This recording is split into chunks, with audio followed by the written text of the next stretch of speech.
This version of Doom won't run on a pregnancy test. So a modder actually created a fully ray-traced version of the 1993 cult classic video game that you probably have never heard of, which is known as Doom. What makes this one special, unlike the Quake 2 ray tracing game that actually came out a few years ago, which we checked out in this video right up here, is that this isn't in partnership with Nvidia or any other company. This was somebody in their spare time taking all of the lighting and turning it into ray tracing in the game. And it's remarkably easy to get set up for yourself. All you have to do is download the original game from Steam, download this set of files from GitHub, place the Doom game into this GitHub files, and then potentially download the higher quality audio and the DLSS file, and then you're off to the races, ready to go in a ray traced version of Doom. Now, according to the modder themselves, it only works on Nvidia GPUs, and we currently have it here running on an RTX 3050, which can run Doom without ray tracing at roughly 2,500 FPS. But once you turn on ray tracing, we actually drop down to 21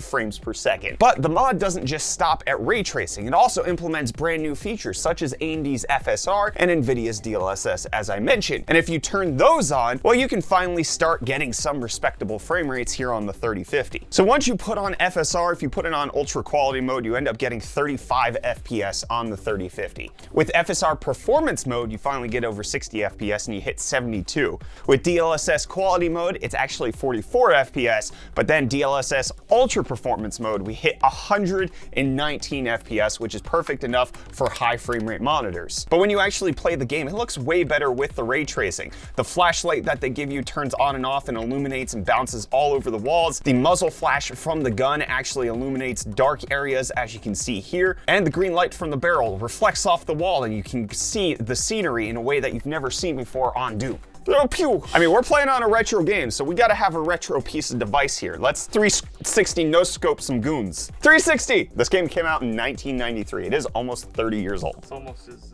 old as you. Almost, actually, yeah. I came out in 1990. That's not what that means. So it runs fine on RTX cards, but how does it actually perform with non-ray trace cards like the GTX 1060? Well, let's go ahead and find out while I tell you about today's video sponsor, and it's us and our brand new merch. We have a whole bunch of new designs that you can pick up at the link in the video description. Reese designed some great new merch that you could have for your wardrobe. We've got this vaporwave aesthetic. We also have the UFD starter set, as well as the UFD fan. And in case you're a fan of Elden Ring, you can also pick up our No Maiden shirt. Whenever you guys pick up the new merch, it helps to support everything we've got going on here, including all the new mouths I have to feed with the new employees. So it'd mean a lot if you could actually pick it up at the link in the video description while I pick up this 1060 and see if it actually can play Doom ray tracing. And one of the only reasons I'm testing out the 1060 is because I read somebody got this working on a 1650, so theoretically it should also work. Starting it up, can't initialize ray tracing engine. That's kind of sad. Do we have a 1650?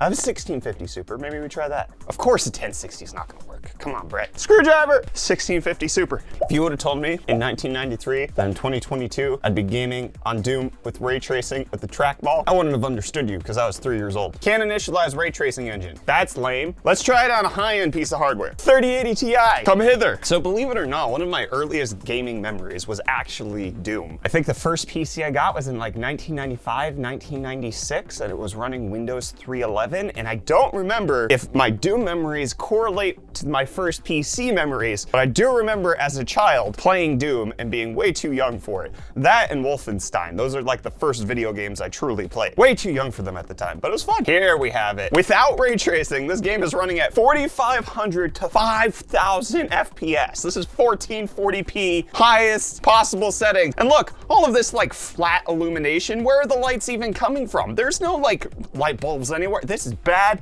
This is the way they used to do it, and this is pathetic, honestly. So let's turn on ray tracing. That's better. 43 FPS. That's exactly what you want to see. It was getting 70 earlier. I'm wondering why it's so low now. I'm pulling 350 watts on my 3080 Ti right now, playing Doom. Let's turn on AMD's FSR. Yeah, that's better. With FSR Ultra Quality, we hit 105 FPS. With FSR's performance mode, we hit 200 FPS. With DLSS quality, we're at 126, and with DLSS Ultra Performance mode, we're at nearly 300 FPS. Now, personally, Personally, I don't like the ultra performance mode on DLSS in this game because it creates a lot of flickering in like the edges. Do you see this? The DLSS is not rendering this properly. The pixels are popping in and out because the AI machine learning can't process it all properly. And the illumination is just absolutely impeccable. Look at the muzzle flash reflecting off of things. You see it on the door over there. Check that out. When I turn off the flashlight, it's all gone. When I turn it on, everything illuminates. Look at the 2D textures just like rotating around. This is hilarious for a 3D game. You can see the own shadow on the Doom guy. Look at that. Oh, and if I put my light on the shadow, it's gone. They did not know how to do this back in 1993. You can see how the model changes from like here to here, just like ever so slightly switches stances. It's great. It's not like fully rendered or anything. I want to see what it looks like without ray tracing again quickly. There's nothing. There's no shadows. It's gone. There's no flashlight in this version of the game. The muzzle flash still kind of illuminates the area, but it's a bit harsher. And it's even illuminating all the way down there. Do you see like when I click the gun, it's illuminating everything. It's like they just pop on a light. But then when I shoot the gun in ray trace mode, it's only kind of going here. It's not really extending beyond where you would expect a normal muzzle flash to go. Like it's not illuminating that area because that area is illuminated by the green barrel that you can shoot and explode. I personally love when older games get treatments like this because it just allows you to experience the retro way that things used to be in fresh modern hardware terms, and seeing that my 3080 Ti and 12900K system can only manage 100 FPS on Doom, which is a game that can actually run on a freaking pregnancy test. This is the future that I kind of want to see. Don't give me the 2016 Doom remake. No, give me ray traced versions of all old games. That's exactly what I want. Let's explode that barrel. So we tested out ray tracing cards from Nvidia. We tested out non-ray tracing cards from Nvidia.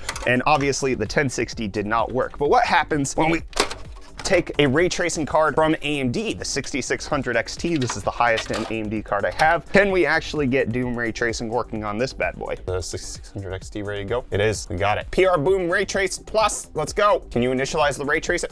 That's a different error. It says I signal handler exiting on signal 11. Stupid signal handlers.